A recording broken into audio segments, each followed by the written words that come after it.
Hello, YouTube. I'm just waiting for TikTok to turn up here. Okay.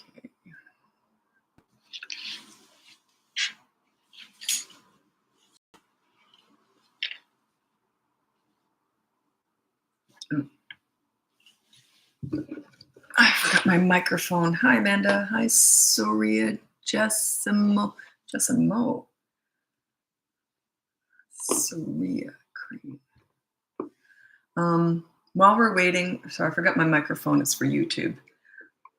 While we're waiting, I'd love to hear where you're from. I just wait till get a few people turned up first before I get going. So where are you from? You're very welcome. I love doing this. I absolutely love this is my meditation, is doing these lives. So I just love it. Norway, excellent. I'm half Norwegian.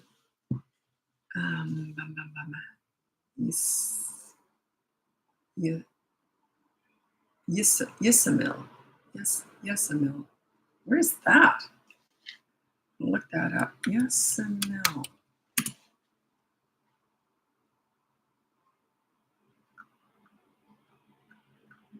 That's a name. That's not a place, is it? Don't know where that is. Okay, Cuba. Hi, Cuba. I don't know if I've had someone from Cuba. Yeah, I think I have. Edinburgh, Scotland. Hello. You've been here before, haven't you, Vicky? Yeah.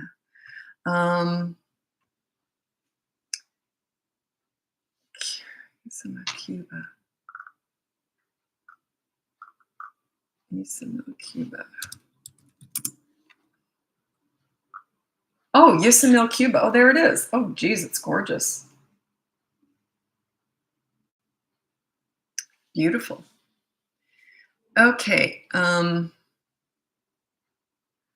West Clare in Ireland. I get so much guidance from you. Excellent. That's why I keep turning up. Because people tell me I'm helping. If no one told me I was helping, I probably wouldn't do this. So, I'm from Miami, but was born in Cuba. I always think of Ricky Ricardo whenever I hear about Cuba, from the old I Love Lucy show. South Georgia here, South Georgia. Ohio. I know I've said this a million times before, but one time I had people from Ohio, Iowa, and Idaho all in a row. Should have seen me trying to say that. Hi, Ohio, and Iowa, and Idaho. It's funny. Okay, so we'll get going. People usually turn up in dribs and drabs. And it's summer. You never know what's going on in summer, right? Everything's different in summer. So if you go in the link above, I just made it easy for you to find everything that I've got to offer. You can hire me for coaching one-on-one. It's all done on Zoom, so it doesn't matter where you live. And or I have courses and that you can purchase, or download my free behavior board. That teaches you how to give respect to get it.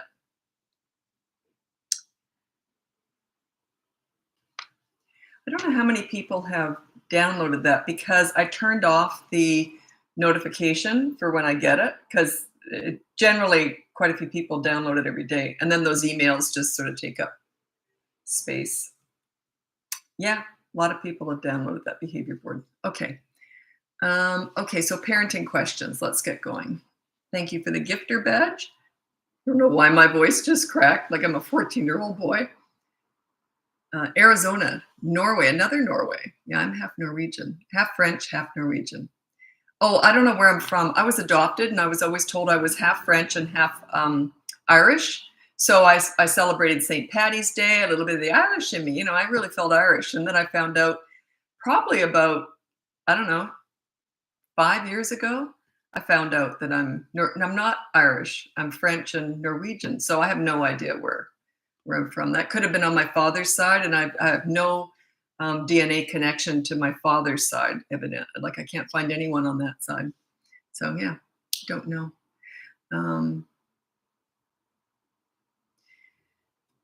Arizona. Okay, Scotland. What do you do when a toddler doesn't want to eat? Probably stop feeding them snacks, and also milk. Milk tends to fill them up. So milk is like liquid food. So yeah. So stop cut back on the snacks or give them something light as a snack and then watch that milk. I did that with my son. I learned the hard way. He didn't want to eat a lot, and I realized I was just giving him tons of milk. You were adopted too. Yeah, I was adopted. I think I was 3 days old. And yeah, I'd love to visit Norway one day. I'd love to visit everywhere one day. I was 3 days old when I was adopted, I think. So, and to me, we talked about it all through, like all the time. So it was never anything, big deal. And back in the 60s, I was born in 1960. And back then, being adopted was kind of something, was kind of hush hush. There seemed to be some shame attached to it. Whereas in my family, there was none of that. I was the adopted one. And that was just the way it was said all the time. Like, I was proud of being adopted. But I did know other adopted people who didn't talk about it. They only told me because I was so open about it. And then they said, don't tell anyone. Like, secrets imply shame. Where's the shame? I just don't get that at all. So, okay, you get an 11-year-old. My daughter says she hates me and doesn't care, but I know she is sad. What do I say? Does she only say that when when you say no to her and she's mad about something, or does she say it all the time? And I'd want to figure out what's going on in her life. I'd have to assess that. I have no idea what's going on there. So if you want my help, you'd have to hire me, like for coaching with that one. And I could figure out, hopefully I could figure it out. No guarantees with any of this. I just do my best. Is it too young to correct my 1-year-old when he screams when he doesn't get his way? Yeah, you don't. He screams because he doesn't get his own way. I would ignore that at any age. Allow them to process the fact that they don't get what they want, when they want, and how they wanted it all the time. So, the sooner you just learn to ignore that, the better.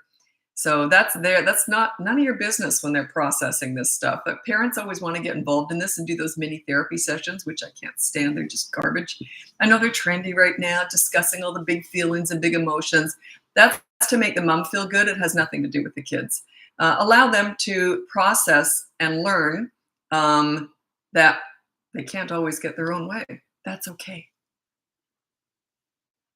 Don't discuss that. They don't need children don't need therapy sessions unless they've been abused or something. They just don't. Yeah, I was fostered until I was 2 months old and adopted. So that's all I know. Yeah, my son bought those DNA test kits for all of us. And it was funny because I got really excited when I first got it or looked at it. I had like a direct relative. It was my son. I don't think my daughter did it too. I don't think she did it. But yeah, I was so disappointed. I thought it was someone like a real close relative, and it was my son. So that's how dopey I am. I got all excited over it. And then it was, this could be your son or your what? And I'm, okay.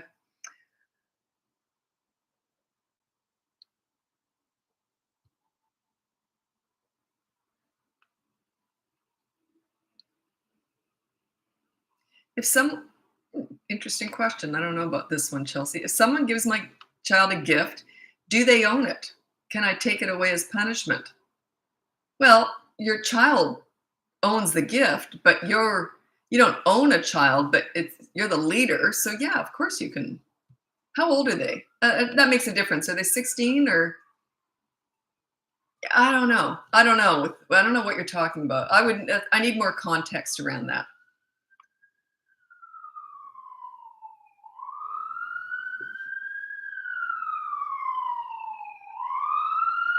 Okay. This is one of those, just a sec, I live downtown, siren going by. What is best when kids talk back and it tends to trigger you and you spark blah, blah, blah. The only reason that you're triggered is you don't know what to do. So I teach leadership. And if a kid was talking back to me, I would just go like this. I'd go, whatever. Like once I've laid down the law and they're talking back because they don't like what I've done, as long as I know I'm fair and reasonable, I would just go, whatever. Like it wouldn't bother me at all. So it's just because you don't know what to do. So, but yeah, and they're pushing because they know they can push you. Whereas a kid gives up with me because they go, oh, this isn't bothering her. Children only do what works. They lean into what's working and they lean away from what isn't working. That's why they don't tend to talk back to me because they know it's never going to work. Why would they? It doesn't make any sense. Kids only do what works. So it must work. They know they're getting under your skin. That's your job to do that. That's sort of like, if you go on a diet and someone tells you exactly what to do and then you say, yeah, but how do I do it? Well, that's on you. Like, you've got to learn. This parenting stuff is like, I teach leadership. I can tell you exactly what to do. I can lead that horse to water, but I can't make you drink. You have to commit to it and do it. So, and that's what a lot of coaching is. Like, that parents are always, oh, I had a really bad week. Yeah, that's normal. It's hard because you're basically changing your personality, or an aspect of your personality. When you learn how to lead your children, you lead, they will follow. It gets easier and easier and easier. The more success you get, it's like anything. The more success you get, the easier it gets, because you start to go, oh, wait a minute, I'm starting to get empowered. I actually have a whole course on this if you're interested. It's in the bio up there. Do you discipline a 1.5-year-old? Toddlers, under 3 years old is a toddler. They are consistent corrective actions. They're not words ever. They're consistent corrective actions. So yeah, you discipline them, but not to the point where you make them cry because you scare them. You can make them cry because you took away what they shouldn't have. Or you know what I mean? Like, you did something fair and reasonable that you know what I'm saying? Anyway, I'll give you a hint on how to deal with toddlers, because they're not going to learn a lot. Like, what I mean is, they're just kind of crazy. They're just forming. So you want to set yourself up for success as best as possible. And these are 3 things I recommend to set yourself up as a success when you're parenting toddlers. Number 1 is completely child-proof the whole house, so that there's nothing, you never have to say no to them. Number 2 is have a toy rotation system going, so that they're never bored. You're always rotating their toys, maybe once a week or whatever. And then number 3 is, when you're playing with them, get down on their level and play like a toddler. Do not expect your toddlers to find their inner adults. That's this trendy stuff that's going around right now, which freaking drives me nuts. It's that, because I have to erase all this stuff in coaching. It's when when parents are told to get down on the child's level and say, use your words. How patronizing and stupid is that? You actually say that to a toddler, use your words. They are. Tantruming is their form of communication. You find your inner toddler and respect them enough to deal with them in their world, not yours. I just think it's mean. I can't believe this is still popular. It's still trendy right now. I see a bit of a pull away from that. Hopefully that'll keep pulling away from all that stuff. You've got to respect children enough to understand their world and get into it to get through to them. So you're building respect with your toddler by entering their world. You play like a toddler when you play with them. You don't bond with a toddler at the nail salon. You bond with them by rolling down the hill at the park with them. They look at you differently. The more you enter their world when you're playing with them, they look at you differently. They just do. It's just, that's where you're building respect. Takes time though. Toddlers are crazy. They're just forming. Don't expect them to be sane because they haven't developed sanity yet. They're still in the crazy zone. Yeah, toddlers hitting their head on the floor. They do that all the time. Just restrain them. You ignore tantrums, but you restrain physical violence. So if they're hurting themselves or someone else or damaging property, you just physically restrain them. You still don't talk to them or look at them. That's feeding it. That's attention. That attention is tantrum food. You are rewarding the tantrum, and it'll build and build and get worse and worse and worse.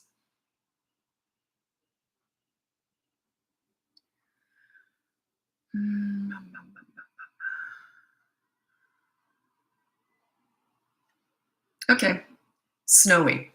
You're not going to like my answer at all, but anyway, it's the truth. How can I best handle my toddler who hits a newborn baby brother? Thank you so much. Yeah, you can't stop that. They're toddlers. How can you expect them to understand a baby is fragile? It's an unrealistic expectation. Just supervise them constantly so that the baby is never a victim. It has to be constant supervision. It's temporary. They're going to outgrow it. They're going to get bored with it. Once the baby's up and running around, they often start playing together, or they might start trying to kill each other too. So you gotta intervene. But yeah, it's the unrealistic expectation of toddlers is the problem. It's interesting. I always say this, that parents who hire me who have older kids and they also have toddlers never ask me about the toddlers. They'll say something. I said, "Oh, how's things with the toddler?" Toddlers are just crazy. Like, their expectations are realistic because they've already raised a toddler. So they understand that. Toddlers are just crazy. It's your expectations of them that's out of whack.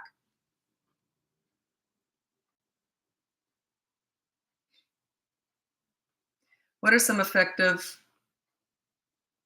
oh my God. Okay. You're going to hate me. I don't think wacky wacko, I don't think you're ever going to come back after I answer this. What are some, I think you'll just bail as soon as you've heard my answer. I might not even get through the whole answer before you bail ship and bad talk me. What are some effective techniques for asking open-ended questions that promote critical thinking and curiosity in my child? What? What you talking about? Just play with them. Have fun with them. They learn organically. This is stuff that they learn organically. And they're watching you. They're not listening to you. What you want is you want to have these therapy sessions. It's just, I don't do that. Yeah, I don't do that. So you've probably already left. Yeah, it happens organically. Play with them. Enter their world. Have fun. Fun, fun, fun. Kids learn best when they're having fun. That was people have often asked me how I got respect from toddlers right through to the teenagers. And I said, because I'm fun. I know how to enter their world and have fun with kids. And they are listening to you. When you're fun, they listen to you. Because I also know how to deal with negative behavior. So, but yeah, just have fun with them. It raises when they feel good about themselves when they're with you, that raises self-esteem. And all the other stuff sort of just falls into place. Okay. I'm probably answering nobody now. They've probably gone. Okay. How do I fix this? My 2-year-old daughter witnessed numerous very heated arguments between her mother and father. What do you mean, how do you fix that? You don't fix it. You just stop doing it. You can't fix it. You just have to stop doing it. Love your kids more than you hate each other. That's the best advice I can give you. I went through a divorce, and the kids were so shocked, and so was everyone else. No one ever saw us fight, and we never really did. No one ever saw us fight before or during the divorce or after. Like, we just, get along. Heated arguments are just, no, I'm right. No, I'm right. No, I'm right. It's not, if you're getting into right fighting and anyway, just stop doing it. You can't fix it. Stop doing it though. How do I respond to my very loud yelling toddler? Just yell back, ignore them. They will lean into what works and they'll lean away from what doesn't work. If yelling never gets them any attention, they'll just eventually stop doing it. But it takes time. How do you help your teenager with school drama? The better you are as a leader, the better prepared they are to deal with anything in life because they've got a safe place to land. You're like how do I explain it? You're like a very calming influence in their life, and they've always got that safe place to land, and they'll tell you everything. If you're a really good listener with teenagers, they'll tell you everything. You listen to understand and show empathy, not sympathy, but empathy. And you don't keep talking. Like you just oh, okay, yeah, that would be frustrating. And then shut up. This is what we all struggled with. I wanted to keep talking, but I learned to just shut up. I'd say, yeah, that would be frustrating. And then stop talking. They'll talk more. They'll tell you everything. And then they'll start asking your advice. And when they do ask for your advice, you do it like this. Say, well, I don't know. What do you think you should do? And then you discuss it. So yeah, be a calm leader at home. You can only work on the home front anyway. Be a calm leader at home, and it calms them down. They can kind of deal with anything because they know you've got they know that they have you to go home and talk to about it. Okay, play fighting can be dangerous. That's what, Amanda, how do I balance between play fighting and actually hitting others with my 3-year-old boy? I don't particularly like play fighting. Some families do it. Like I know a lot of dads wrestle with their kids and it can go great. But if they are so inclined to get rough, then I would suggest you don't do it. So yeah, and with play fighting, I don't like it. I just don't like it. Where's the line? Like you cross over, right? It often does turn into real fighting. So yeah, I don't like it.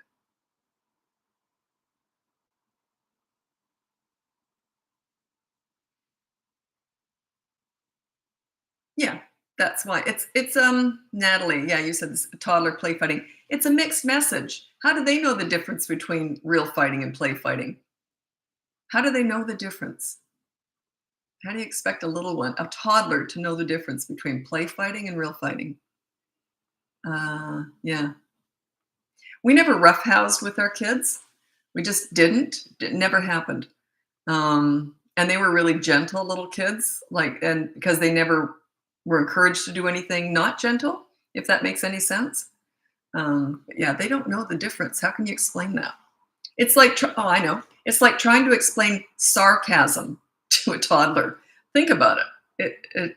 It doesn't make any sense. They are very literal, okay? They don't understand these nuances. So how could they? Their brain isn't there yet. They can't reason things out yet.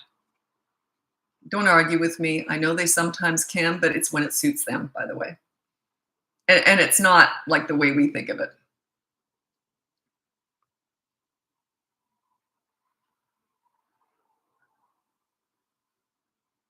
Yeah, like I said, it's they don't know the difference. So you're basically boiling your own trouble there when you do that.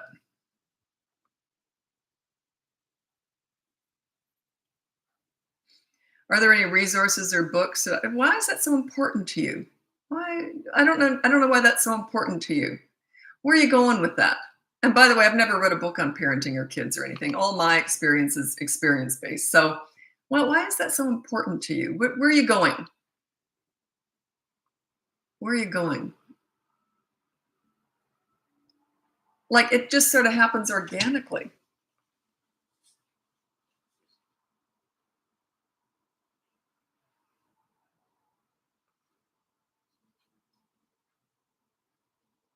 Well, you said my child finds it hard to accept help. She likes to be the one helping out instead. So, is it helping out or she likes to be the one in charge? There's a difference there. Throws tantrums. How I don't know the age. Is she 16, 6, 2? So, but helping out, if she wants to be the one helping out, sounds to me like she could potentially just want to be in charge. Potentially. I don't know what's going on there. If they're young, that's probably what's going on. Yeah, I get this all the time. This is Nini. How to not yell? Yeah, put it on the behavior board. If they're 3 and over, use a behavior board, and not under 3, because behavior board takes some reasoning and some forethought. They have to think before they act, or learn to think before they act, and that's what the behavior board does. It encourages them to reason things out. So yeah, that's sort of like, well, yeah, you've laid out the whole diet for me, but how do I do it? Well, that's on you. Like if you're trying not to yell, but I've laid out, if you don't want to follow through with the plan, like what I mean is yelling is just something you're going to have to learn not to do. That's on you though, to stop doing that. I can't help you with that. That's like an alcoholic saying, yeah, I know I shouldn't drink, but how do I not? Well, that's on you. I can't help you with that. Usually yelling gets less and less when you feel like you're more of a leader. Sorry, my back's killing me. I got to keep adjusting. Yeah, there's no need to yell once you're a leader. Like I didn't yell. My parents never yelled. My ex-husband never yelled. Like we just never yelled. I was in charge. The reason why my dad and my ex-husband never yelled is because they had leaders that knew how to handle the kids more. So they didn't need to. And I don't think they were particularly yellers anyway. So they only need one leader, by the way. Kids only need one really good leader. My ex-husband, my dad was what I would call the treat master. My ex-husband was the treat master because there was a leader there. They it's kind of nice that they balance them out. And then he would, with my ex-husband, he would take them out somewhere they knew that I didn't want them to go, like getting sweets or something. I wasn't into all that stuff. And then they couldn't wait to get home and tell on dad. Like, so it was kind of a game, like, Daddy, did you take them out? And they loved all that. So it's kind of nice to have that. You give them a warning the first time, taking the crayons, or throw them away. No, I don't give warnings. I think you can both be a leader, but you only need one. You can both be leaders, but you only need one leader. You give them a warning first time. Example, take the crayons or throw them away. If they know they're doing something bad, and don't treat them like they're idiots. They usually know when they're doing something bad. Those crayons go away right away. Because what you're saying is if they already know it's bad and they do it once, you're saying it's okay to do it once. It's a mixed message. So it's not okay to do it. Like I would never say, if you do that again, like I would not say that. Usually kids know it's naughty when they do it. So I would say, okay, that's going away.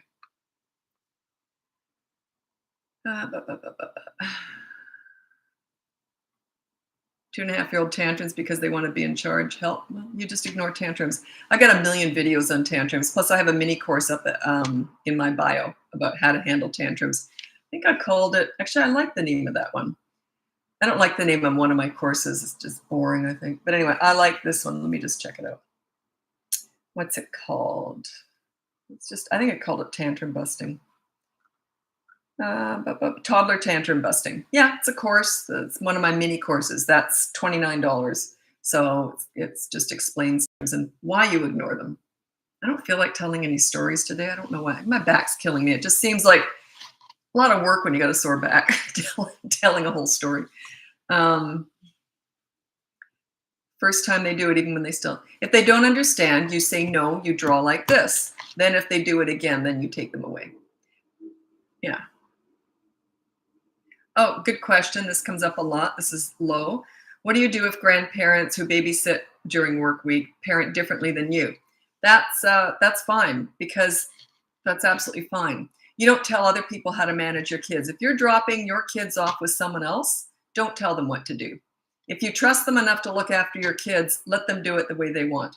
That's my attitude. Like, I would never tell someone else how to manage my kids. If I trust them enough to look after my kids, I'm not going to tell them. I'm not going to micromanage other people, because when you're a good leader, your kids are going to follow you anyway. They just do. But yeah, if you're not a good leader, they're going to be more easily swayed by other people. Once you're a leader, they're not swayed by anyone. Okay. Oh, you're still here, Wacky. I didn't scare you off, eh? I wasn't trying to. This die off. And when I come up against that sort of therapy session stuff and I lay into someone about it, they usually tell me off and go, how can we strike a balance between work, household responsibilities, and spending sufficient time? What do you do for a living? Where's this analyzing come? Are you an engineer? Where does this analyzing come from? I'm just curious. What do you do when kids want to talk and interrupt you when you're talking to doctor, etc.? It depends on the age. It depends on the age. So I need to know, are they 7, 2, and don't just put the age, do the whole sentence, the whole question again, then the age, because I lose track. Oops, what about 50-50 custody? Just a sec. Shoot, I'm trying to go back here. Oh, I lost it. Do you limit anything like candy and such? Oh my God. Okay, now I just want to say I'm not a nutritionist or a doctor or anything. You already know that, but I have to say that. I'm just going to tell you what I did with my kids. Whether or not you do it or not, that's up to you. I'll just tell you what I did with my kids when it came to sweets and junk food. We didn't have any. Our house was just full of basic ingredients, and I made everything from scratch. So my kids' choices were this healthy food or that healthy food. They didn't have any choices. But when they went to birthday parties or whatever, I'd say, have at it, do whatever you want, And then they always came home with a stomach ache because they were used to such healthy food. See, I just didn't have junk in the house. It just was not people treat it like it's a necessity. It's not food, it's filler. It's not food.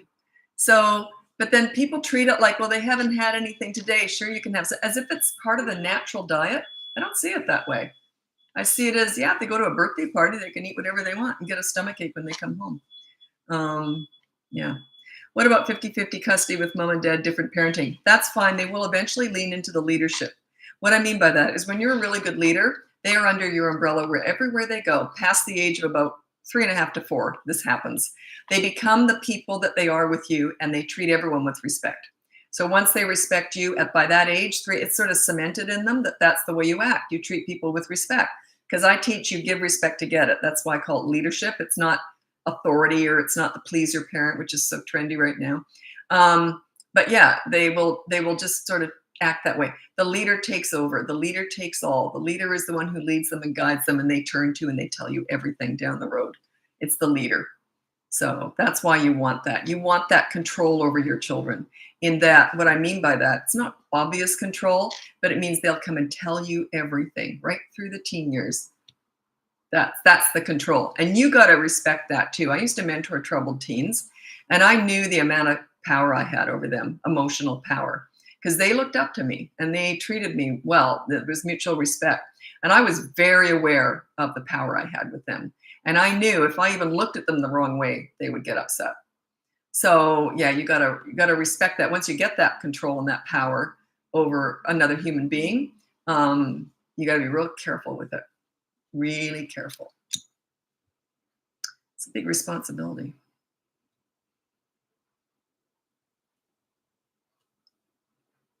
Three-year-old not interested in playing alone, only with company, tried toe rotation. Well, I'm wondering if you're the pleaser parent, are you? Answer me and I'll let you know what's going on. So that's Nika. Are you the pleaser parent? The trend that's out there right now. Do you like participation awards? Are you trying to validate every single thought and feeling that they have? Do you want them to like you? That's what I mean by the pleaser parent.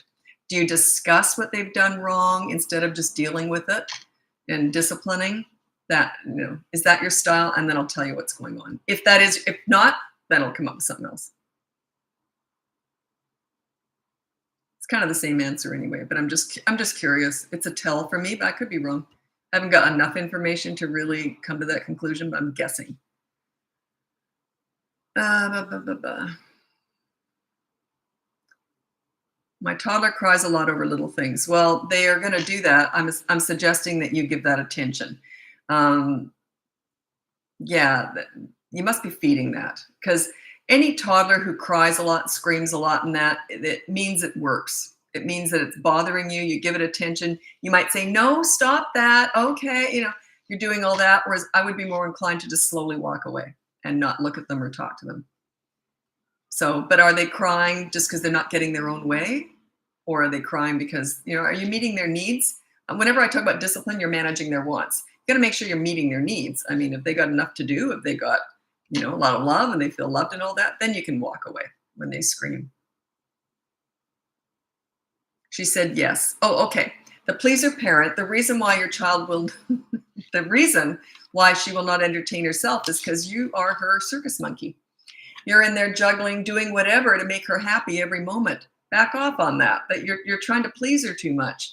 It's okay that children are bored sometimes. That's a bigger picture thing now. If you're the pleaser parent, she's got you by the knackers.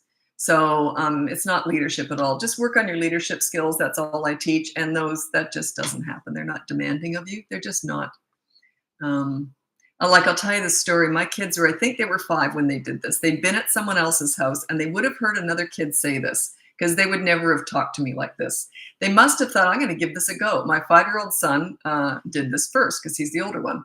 So he came home from being at a friend's house and he said to me, I'm bored, in that snotty tone. I'd never heard that before from him. So, as soon as I looked down at him and smiled, he thought, uh-oh, I'm in for it now, because he knows the way I operate. So I said to him, oh, my precious angel, are you bored? No, I'm not. It's too late. And he'd already said it. So I said, come with mommy, my little angel. I don't want you to be bored. And he knew something was coming. I went in the laundry room, filled up a mop bucket and gave him a mop. He was never bored again. And he certainly never talked to me in that tone again. 5 years later, my daughter did the exact same thing. Came home from a friend's house. Must have heard a friend say it to her parent. And she said, I'm bored. My son started laughing right away. So yeah, they never talked to me like that again, or said they were bored. So it's okay if you're bored, or else what's okay. They might come up and say, can you suggest anything for me to do? And I might say, read a book or do something. But I made sure our house had stuff to do. I did a toy rotation system. I had arts and crafts that they could do. Or if they did come up and say, is there anything we can do? Or can't think of anything to do, I'd say, sure, let's make some Play-Doh and play. If I had time, or I'd make it and then they could play. So yeah. Yeah, as soon as they saw my look, I'll tell you, they went, because I just started laughing. I was like, oh, really? How do you get toddler to eat vegetables? He only wants meat and starch vegetables like corn, potato. Yeah, it takes time. It just does. And but keep introducing it. Do you know what I did with my kids? I was very sneaky. They're grown up now, so I don't know what they're going to do with their kids. Oh, my daughter would do this for sure. She loves cooking. She's a holistic nutritionist. She just loves all this healthy stuff. So what I did was, my kids, when they first were getting a little bit older and going to other people's houses, because we didn't have any family around, so it's when we go to friends' houses, and they would say stuff like this to me: their pizza sauce is weird. And I instantly knew what they were thinking. And they said, because it's red.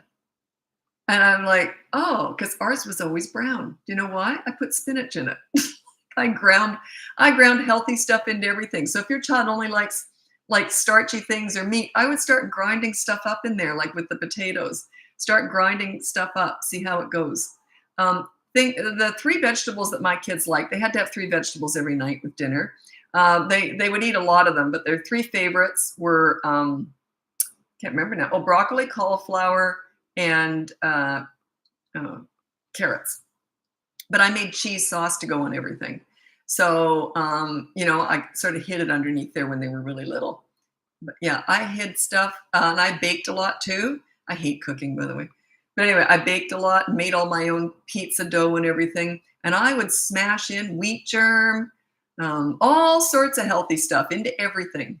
And my kids just thought other food was weird when they'd go out, but that was more the norm. Mine was the weird stuff. They figured that out eventually.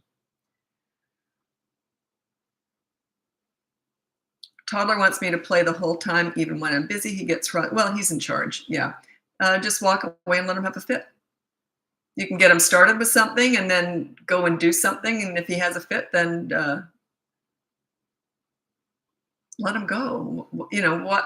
Why does it matter if he gets cross? That's up to him to figure that out. Does it matter if he gets upset? So if you're fair and reasonable and he's being unreasonable, let him process that. I always say that's none of your business, how they process not getting what they want, when they want, how they wanted it all the time. That's their business to process that. They will learn that organically. Do not discuss it with them. All those mini therapy sessions are garbage.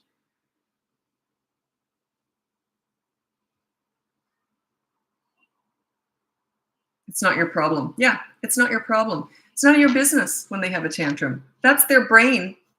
That's their brain figuring out, hey, I can't always get my own way. I'm not in charge. That's their brain. That's their process. Parents keep interrupting it. It's the trend now to interrupt that whole process. It's ludicrous, absolutely ludicrous. They're working it out. It's happening organically. Their brains, they're functioning through that whole tantrum. Once that tantrum's over, their brain's not really functioning. But after it, they're exhausted and it didn't work. There was no reward at the end of it or during it. Next time they have it, then their brain's thinking, oh, okay, this isn't going to work. Next time, then eventually they'll just stop having tantrums. But yeah, it's not your problem. None of your business. These mini therapy sessions, I'll tell you, they drive me freaking insane because they're so stupid. They're just so dumb. Discuss their big feelings and big emotions. Are you freaking kidding me? Where's this coming from? Where's the lack of common sense to think that that's the thing to do, that people are teaching this? Sorry, but it just frustrates the bejeebs out of me because I have to erase all that when I get new clients because they've been doing that. I have to fix that. But it's so trendy and I know what it does. It feeds the mom. I get it. It feeds the mom. She feels if she's discussing all these big feelings and big emotions, makes her feel good about mothering. She just doesn't understand that the results are tanking. Then she can't figure it out. Then it backfires down the road, by the way. Yeah. Okay, enough about that, Lisa. I tend to go on. I get on these, and I guess I've been doing this now for 17 years, and it's just 17 years of this, it's just the same thing. It is coming around though. When that style first came in, this pleaser parent style, when that first came in, boy, I got some hate because it just became a trend. Because it's feeding the mom, and it became a trend. And it's easier now. Okay, my daughter, she's 16. She said she feels she wants to do the opposite of what I tell her to do. Why are you telling a 16-year-old what to do? I don't do that. So yeah, if you want to hire me, I can help you with that. I don't have a course on teenagers yet. I don't really tell little kids what to do. So yeah, they learn how to make the right choice. They know what should be done. You make that clear. Yeah, we should, get the laundry done and blah, blah, blah. But yeah, I didn't really tell my kids what to do. Certainly never told my teenagers what to do. You can try. But I don't do that. Why is it bad to discuss big feelings? It isn't bad to discuss big feelings. It's when they're having a tantrum is when it's bad. You don't discuss that. Tantrum is their brain processing not getting everything their own way. That does not need to be discussed. That is organically being worked out on their own. Yeah. Plus, children like I've looked after I've worked with hundreds of kids. And if you're a really good leader and they start to feel good about themselves, their feelings take care of themselves. You're leading with, you're trying to, the artery's already spurting blood by the time you're discussing the big feelings. I prevent that in the first place by being a good leader. There's no cut. You know what I'm saying? Like, it's like you're trying to, when you're discussing the big feelings, you're trying to deal with the damage. I prevent it.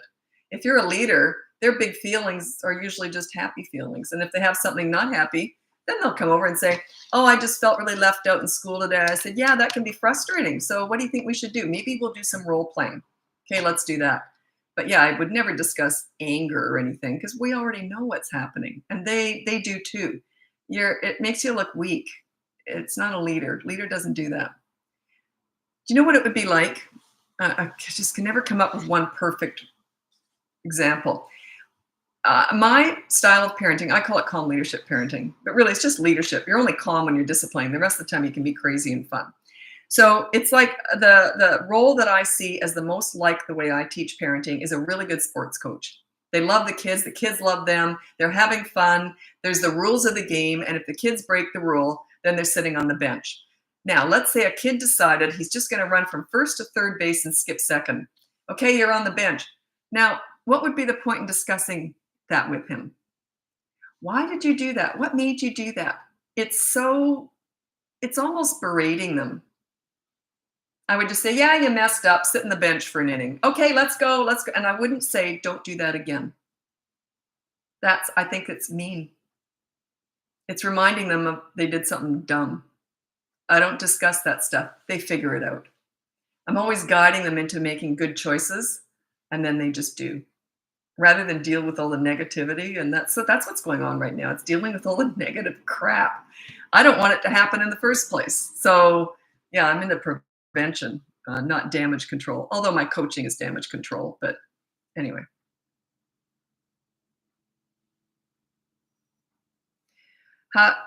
Had to stop doing that, and it's way better to let them process on their own. Oh, thank you for saying that, because I can say it till I'm blue in the face, but when a parent says that, someone else starts to back me up on that, it helps a great deal.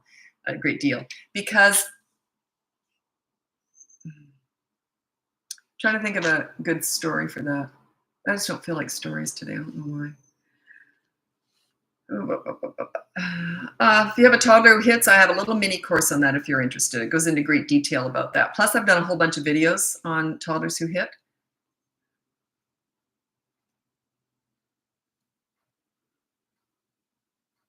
Okay. Yeah, you're Jojo. I can't help shouting at my toddler to get her to stop when my hands are full with the other baby. I've said this yesterday or the day before. That's one of my most challenging parenting coaching situations, is when a mom has a new baby and a toddler. Because physically, you can't always do what I tell you to do. It's always about consistent corrective actions. If you're nursing a baby and the other one's throwing something in the other room, it's harder to do. So yeah, you're just going to have to wait it out. You're going to have to ride the wave with the toddler. If you physically don't have the time to have consistent corrective actions, I just say you have to let some stuff go if that's the case. I can't help you with that. I can't come over and hold your baby for you while you deal with the toddler. If you physically can't do it, you physically can't do it. Because they're not about words. They just aren't. By the way, yelling, the more you do it, the more immune they get to it, and it backfires down the road. And you already know that, but and if that's all you can do right now, then do it. Can you please give me some advice on how to be a good leader? That is everything I talk about right now. Everything I talk about is leadership. It's all I talk about. I have a whole course on that if you're interested. It's up in the link above. No. Do you think removing the toddler from the room when having a tantrum is okay? Absolutely not. Nope. No way would I do that. That's the timeout stuff. I hate timeout. I think it's mean. Yeah. You just ignore it. And I want to be right there when they're having it. And I want them to know I'm not on the phone. I'm not talking to someone. I think that's kind of rude. They're learning how to process it. It's important that they know I know they're doing that, but I'm ignoring them. It's important that they know I'm consciously ignoring that. It's very important. That's a big part of it. I might, at the very least, if they're having a fit, I might be filing my nails. I might look down their way to let them know I'm very aware they're doing that, but here's how I am. I'm calm. I'm on the high road. When they join me on the high road, then I might say, oh, do you want to go to the park? Want to read a book? I ignore the crazy, and I want them to see that I'm ignoring it. So don't put them in another room. Oh, and leave a restaurant. Absolutely. I wouldn't do that to other people. I think that's rude. So yeah, if you got a tantrum, you suffer. You go out, you leave the restaurant, say, can you package up our food? We'll take it to go. You suffer. Don't let other people suffer. I think that's ridiculous. Yeah, take them in the parking lot, let them have a fit out there, or in the car, let them have a fit out there, and then ignore them. You can still physically pick them up or restrain them if they're getting violent. That's different, but you're not looking at them or talking to them. That you might have to restrain them or move them, but then that's it. Someone said to me in coaching, surprised they ever turned up to a second session after I said this. They said, but that's not fair to us. We're paying for our food too. And I don't remember what I said, but they got kind of embarrassed. Not fair to you. It's your kid. Is it fair to the other people that you're ruining all their meals? Your meal has to be ruined. That's your kid. Your meal has to be ruined, not everybody else's. By the way, if you're ever on a plane with a toddler and they look over at you from the seat in front of you, unless you want to be entertaining them for the whole flight, don't look at them. I would never look at a toddler over a seat in a plane or anywhere, ever, unless you want to spend the next 5 hours entertaining them. So yeah, that's an invitation to, hey, I'm your clown. I'm going to be juggling for you.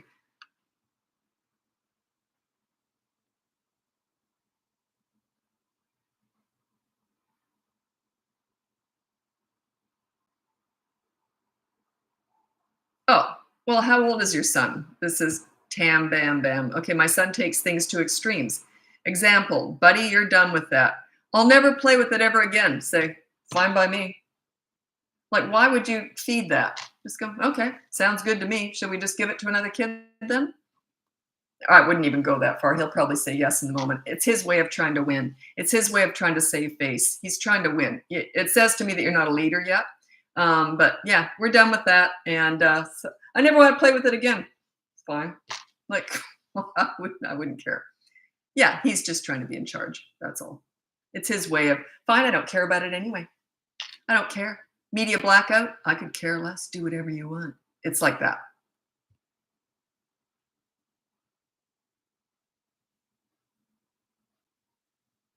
What if a teen 16 kicks or hits mom in the middle of an argument? Why are you arguing with a teenager? I can't tell you how to react after they've physically attacked you, but why are you arguing with a teenager? There's absolutely no point whatsoever in doing that. None.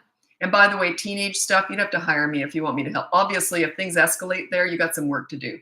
So you'd have to hire me. It's usually 5 minimum sessions to help you set yourself up as a leader that gets respect with a teenager. But yeah, why are you arguing with a teenager? That's why you got hit or kicked, because you were arguing. I'm not saying it's validating it. I'm not validating that at all, but that's why. When you argue with a teenager or any kid, you become, they basically kick dirt in your face. They don't respect you at all. None. They do not respect you. Guaranteed. How you start puberty talk to my girl. Yeah, I started talking to my kids about all that stuff at 3, and it was just about body safety. These are your private parts. It's okay if you or parents touch them, but nobody else can. Or they can't show you theirs or talk about theirs or whatever, all this stuff. And there's no secrets, because people who are grooming young children have secrets, and they tell the children, I'll kill your dog if you tell anyone what I just said or did. They all know. And I told my kids that when they were really, as soon as they were out on their own, like at school and all that, they knew a lot, and it didn't scare them. And because they just were used to hearing this stuff. And I said, yeah, it probably won't ever happen. But if it ever does, you always tell me. Scream, go to an older woman like my age now. If you're out in public, go up to an older woman, tell her exactly what just happened and that you're scared. And so it was all about safety. Then if they asked me something that was out of their age bracket or appropriate, age, I would say, we'll discuss it when you're older. But I want to know now. I said, we'll discuss it when you're older. And you don't explain yourself. And then as they get older, I talk to my kids about everything. Awkward. Oh, so awkward, but I did it. And I didn't have the talk. It would just be in the van. We'd be driving along and something we just, it was always sort of an open conversation so that they could talk to me about anything. So yeah, but yeah, age appropriate. And don't be afraid of scaring your kids. And I'll tell you why, even if you do, when it comes to safety, even if you do, isn't that better than them being touched by a freak? Right? Which is better than being a little bit scared of what might happen or being susceptible to it actually happening. So yeah, I would rather err on the side of information. By the way, information is power. It doesn't make them vulnerable. It makes them powerful. Yeah.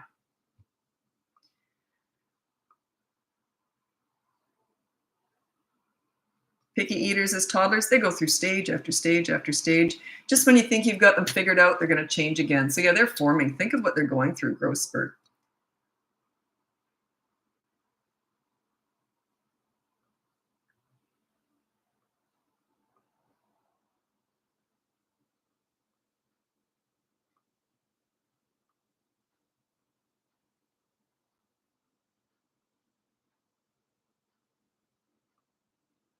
If you put a whole bunch of questions in a row, they get mixed up with other people's questions, so I can't always see them.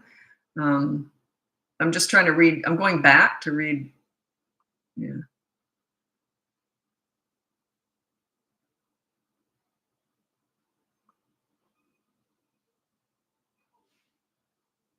Yeah. You always ignore tantrums or screaming or attitude, like snotty attitude. I ignore that. Unless they swear, call you a bad word, or they get physically violent. Then I address that. But I never say to a kid, I don't like your attitude. They're going to think, who gives a crap? Like, what is that? Like, you never address attitude. If they have a bad attitude, it means you're not a leader. Work on you. We're never fixing kids. We're teaching parents here, okay? Yeah, you never address attitude. Um, why would you? It's just a tell. It just means that you're not a leader, and they know it. That's all that is. Sorry, I think that was me. I don't know who that was. Don't apologize for that. I'm just letting you know how it works. Plus, I get dizzy when I go back. So I like if I have to scroll back and look for your original one, I get dizzy. So I don't tend to do that. Once questions scroll like that, I try not to go back just because I do get dizzy because I'm old, right? Like you get older. That's why old people fall. It's not because they can't stand up. It's because their brains, you get the inner ear, all those little crystals in your ears loosen as you get older, and it throws your equilibrium off. That's why old people fall. I definitely don't have the same balance I did. I have to really concentrate if I'm at the gym and just have one leg up that I'm stretching. I have to look in a mirror and really concentrate. Whereas at one time I could have closed my eyes and done it. If I closed my eyes, I'd land on my face for sure. So yeah, vertigo. Yeah, it's the crystals that loosen in your ears, evidently.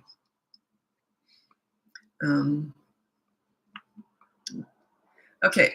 The extreme reactions from my son is that something we can put on the board or just no, you have to ignore that. Yeah. I'm trying to think of an example of that.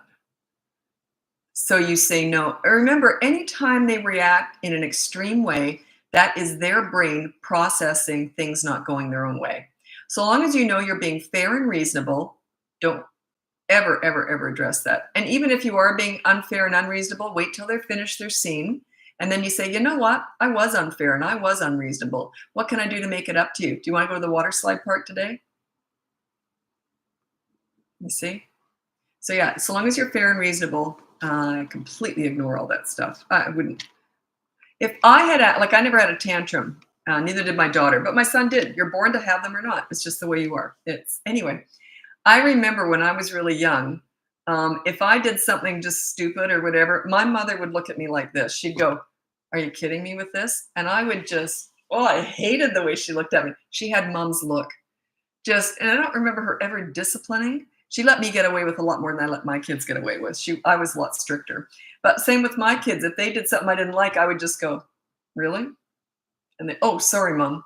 So that's that leadership stuff. You want to get that cemented. So all you need is mom's look or dad's look. That's all. And I did it with sarcasm. I'm like, "You really want to do that? You might want to give that some thought." So they go, "Yeah, okay, never mind." But it wasn't fear. It was like I would be embarrassed to disappoint my mom. I would be embarrassed if my mom disapproved of me because I looked up to her. That's where that comes from. No fear at all. Just, I didn't want my mom's disapproval. She was the leader. My dad was not the leader. He was a sweetheart. He was not the leader.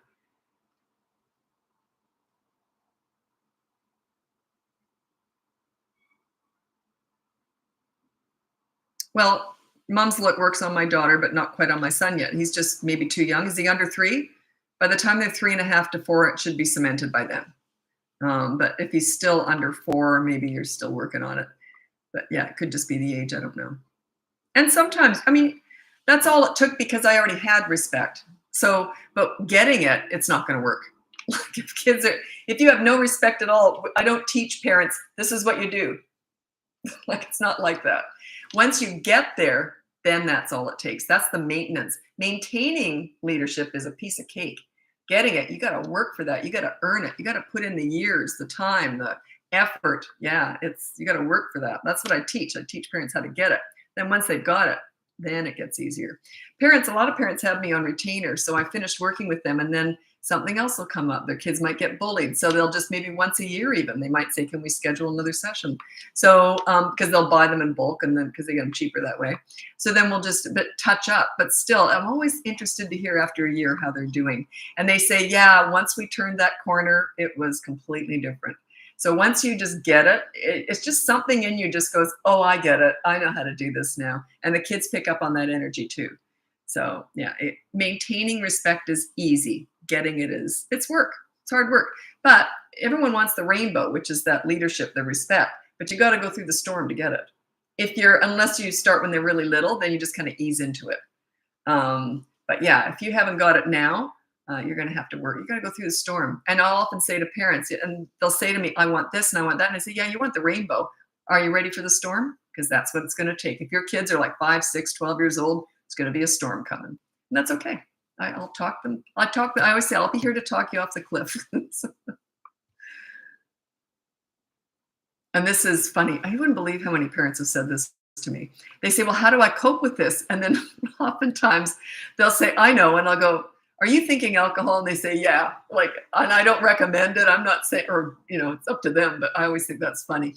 So some of them do just drink heavier when they're so I'm not condoning it or anything. I'm not recommending it at all. But you'd be amazed how many of them do. Especially with the bedtime battles.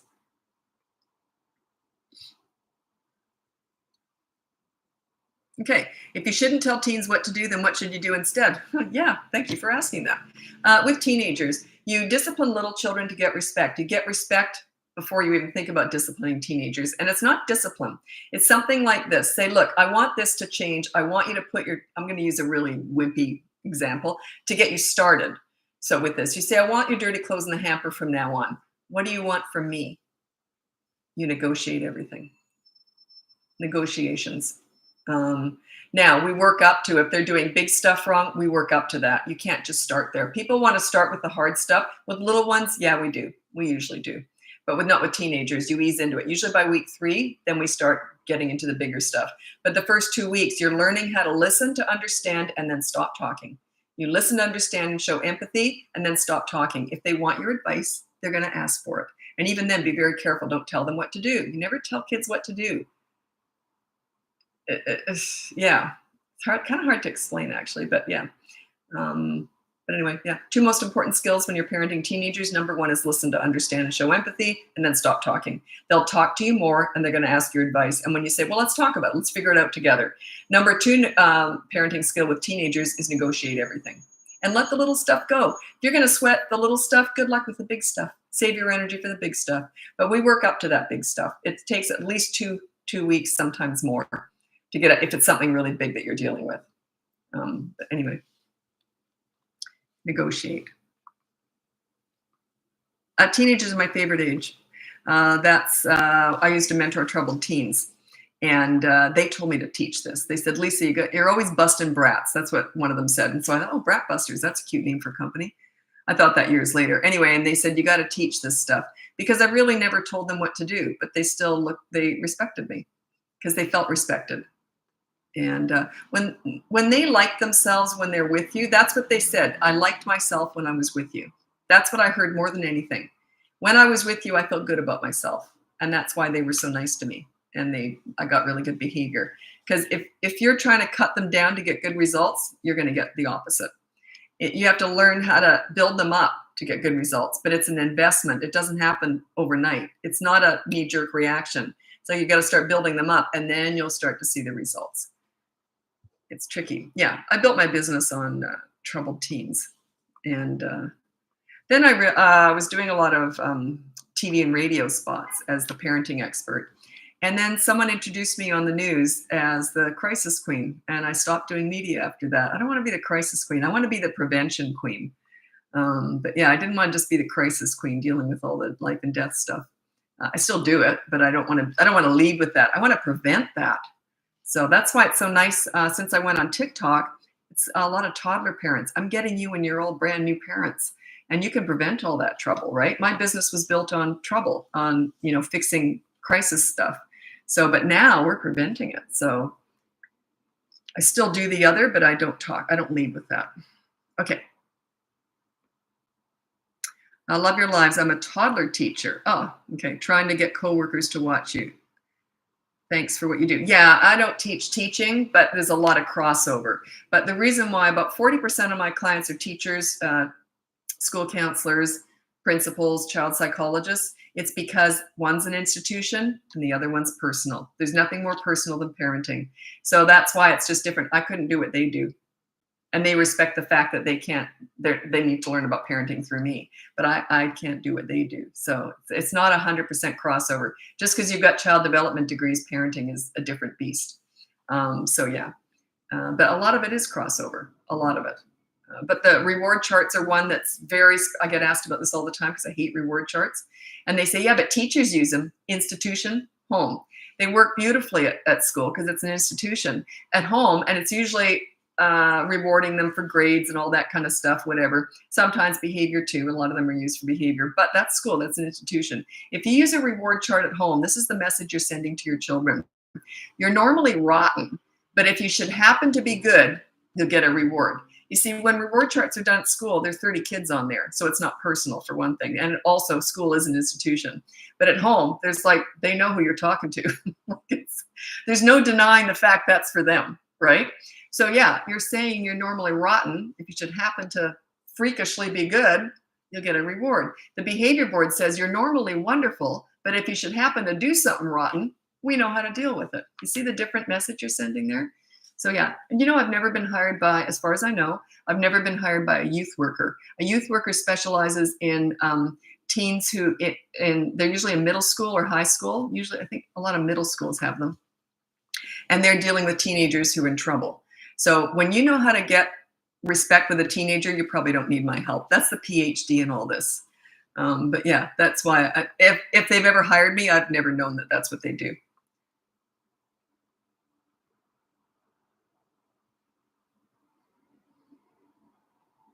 Did you homeschool your kids or have them in the school system? Oh no, I wanted my kids mainstreamed as much as possible. Yeah, they were just in public school. I thought about going private, but it's in Australia. And yeah, I wanted my kids mainstream because life is mainstream. I wanted to prepare them for the real world, not the precious world. And my son was labeled as gifted when he was really little. And I kept him mainstreamed until high school. And then he had to be segregated. I didn't have a say in that. And but otherwise, I just wanted them to be. I want them to be thrown into the mess of the real world, and that was very important to me. Anyway, but homeschooling, I don't have an opinion on that. The only advice I have that I see as being a problem with homeschooled kids that I've worked with is that by the time they hit high school, they usually are put in the system, right? And they usually go to school with non-homeschooled kids. And by that time, their social skills are different unless they have been socialized with other non-homeschool kids. The homeschooling community is a very tight-knit community. And if they're only socializing with other homeschool kids, they tend to struggle more when they go out in the real world because most of us were not homeschooled. So I was trying to prepare my kids for young adulthood. That was my goal. Everything I did was to prepare them for when they're out on their own. And but anyway, okay, I have to go. Yes, mine was a cop, but worked for the school resource officer. Oh, okay.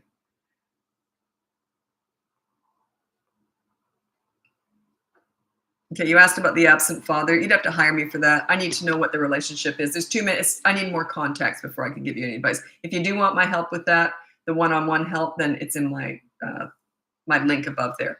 That link, my daughter made that up for me.